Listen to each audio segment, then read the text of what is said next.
Bonjour à tous et bienvenue sur ma chaîne Vali. Raconte-moi une histoire. Nous partons aujourd'hui en Normandie, Arlette de Falaise. Très belle écoute à tous. Comme Nausicaa, Arlette et ses compagnes, le visage et les bras éclaboussés de soleil et d'eau, battaient leur linge à la fontaine. Mais cette fontaine est celle que vous pouvez voir non loin des ruines du château de Falaise. Filles de bonne condition, nos lavandières accomplissaient leur besogne au milieu des rires. Toutes étaient belles et blondes. Mais celle qui répondait au pimpant prénom les surpassait toutes. Son père, prud'homme considéré, exerçait avec profit le métier de tanneur. Arlette épouserait un garçon de son rang et serait donnée en modèle de ménagère. Mais il suffit d'une seconde, d'un échange de regards pour faire basculer l'avenir. Ce jour-là, que l'on situe en 1027, Robert, duc de Normandie, qui revenait de la chasse avec sa suite et ses meutes, passant devant la fontaine, fut frappé par la foudre. Nous parlons de cette foudre que nul n'a jamais vue si beaucoup en ont ressenti les effets. Il tomba éperdument amoureux de la ravissante lavandière, elle-même éblouie. Il était beau, il était prince, comme dans les contes. Quatrième de la lignée fabuleuse qui avait eu pour fondateur Roland, roi de la mer descendu de Scandinavie. On l'appelait aussi Rolf ou Roux à cause de la couleur de ses cheveux. De taille gigantesque, ces Norsemen voyaient en lui le fils du dieu Odin, qui cependant ne lui gardera pas rancune de sa conversion au christianisme. Il deviendra le premier duc de Normandie. Vous avez appris tout cela. Quant à Robert, il avait mérité le surnom de Robert le Diable. D'abord, en raison de sa naissance trop longtemps attendue. Personne n'en doutait. La duchesse Hilde, pour que ses vœux fussent enfin exaucés, avait dû signer un pacte avec le diable. Il n'y avait pas d'autre explication. Robert le diable aussi, à cause de son inconduite et de ses violences. Un qui vit d'un œil méfiant l'idylle des jeunes gens, ce fut le père d'Arlette, Proverdi, qui gardait les pieds sur la terre. Que pouvait-il advenir de bon du caprice d'un duc mauvais sujet pour une honnête petite bourgeoise? D'autre part, comment s'insurger contre son seigneur? Et comment persuader Arlette? Même à ce moment-là, ce ne devait pas être aussi facile qu'on le croit de retenir une fille. L'idée lui vint de prendre l'avis d'un ermite renommé de la forêt rouennaise. La réponse de l'ermite, pourtant normand, fut catégorique. Il devait accepter. Et comme s'il parlait en rêve, le saint homme poursuivait. « Je vois un enfant au berceau, et au-dessus, je vois un aigle s'éployer. Oh là là! Il s'éploie tant et tant qu'il recouvre, de bord en bord, l'entière île des Angles. » Le brave apprêteur de Pau fut tout retourné par les paroles de l'anachorète. Sans en pénétrer le sens, il y entendait l'annonce de quelque chose de fantastique et d'irrévocable. Il eut peur, sa petite Arlette. N'aurait-elle pu connaître un sage bonheur, modeste, et sûr comme tous les modestes bonheurs? Mais Dieu s'était exprimé par la bouche de l'ascète, et ses desseins sont impénétrables. D'ailleurs, fût-ce l'influence d'Arlette, ou l'amour eut-il pour résultat peu ordinaire d'amener Robert à la raison? Il était si jeune. Songez, pas plus de 17-18 ans, lorsqu'il passa devant la fontaine du destin. Arlette en avait 16. Il s'améliora à tel point Il se montra prince si sage et si bon qu'à son premier surnom se substitua celui de Robert le Magnifique. Dans l'année qui suivit, penchée au-dessus de leur premier-né, Guillaume, la jeune femme rêvait-elle à la prédiction de l'ermite ou à cette autre prédiction faite à l'ancêtre Roland, et que voici.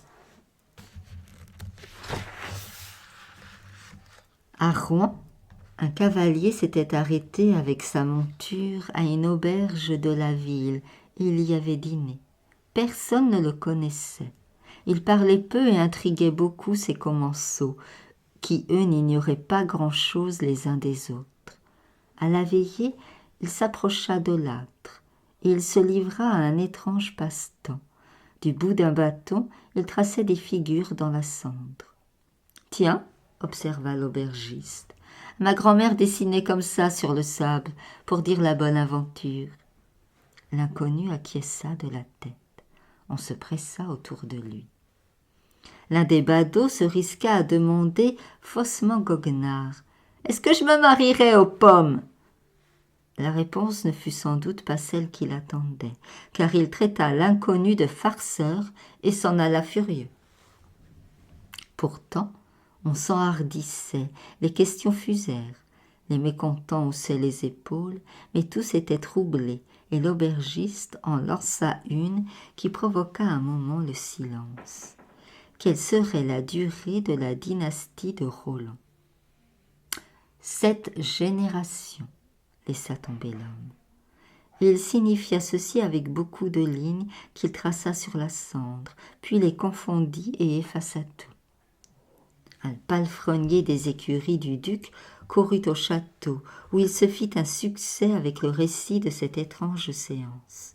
Les échos en arrivèrent jusqu'aux oreilles de Roland, qui, intrigué, dépêcha un messager à l'inconnu, lui enjoignant de se rendre au château dès l'aube. Le devin promit. Seulement, avant l'aube, il avait sellé son cheval et quitté le pays. On ne le retrouva jamais. 7 générations. Avec Guillaume, la 6e était donc commencée. Mais une génération, c'est long, à l'âge d'Arlette, et la jeune femme n'entendait pas épiloguer sur ce lointain futur. Elle était trop heureuse. Elle ne savait pas qu'elle avait une ennemie, Saga, la sorcière. Il paraît qu'elle avait été belle. Hélas, comme cela n'arrive pas seulement aux sorcières, au fur et à mesure que passaient les années, son âme véritable apparaissait sur son visage, et Saga avait une bien vilaine âme. Elle ne supportait ni la jeunesse, ni la joie des autres, et sa haine se concentrant sur Arlette, elle ne pensa plus qu'à lui faire payer sa beauté et sa chance. Un triste matin, on s'aperçut de la disparition du petit Guillaume, et un paysan vint dire qu'il avait surpris rôdant aux alentours le loup qui servait de chien à la sorcière. Il tenait dans sa gueule un paquet de dentelles. Laissant la pauvre mère évanouie aux soins de ses servantes, Robert organisa les battues, et à son plus fidèle vassal, Erloin de Conteville, confia. Si je retrouve mon fils sauf de tout péril, je jure d'aller en Terre Sainte. Puis, en tête de ses chevaliers guidés par ses chiens, il fonça droit sur l'antre de la sorcière.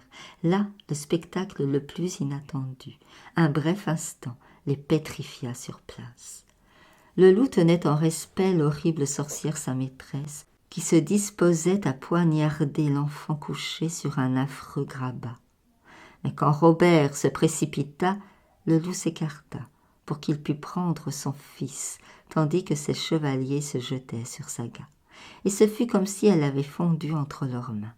Elle n'était plus là, et les chiens semblaient épouvantés de ce que leurs yeux avaient peut-être vu. Quant au loup, « Je veux que l'on emmène cette brave bête qui a protégé mon fils, » déclara le duc, « et qu'on la tienne en honneur jusqu'à sa bonne mort. » En manière de remerciement, le loup lécha la main du duc et renifla avec délicatesse le bébé que celui-ci lui présentait. Mais il ne suivit pas le galop des hommes et des chiens. On le revit par la suite, accompagnant Saga.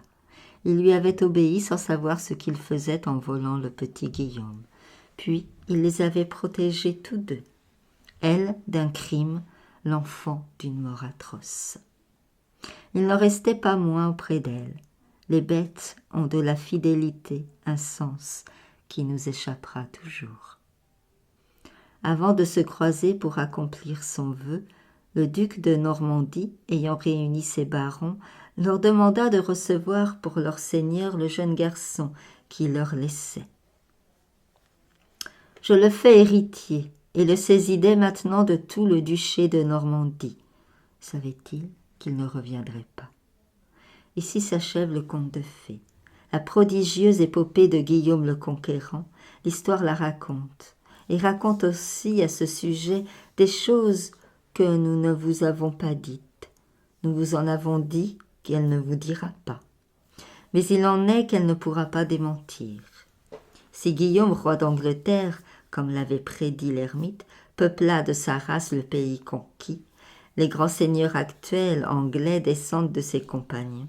Sa dynastie prit fin à la mort de son fils et successeur Guillaume le Roux, soit à la 7e génération des Rollandis, comme l'avait prédit l'inconnu qui lisait dans la cendre. Merci beaucoup pour votre écoute et à très vite pour de nouveaux contes.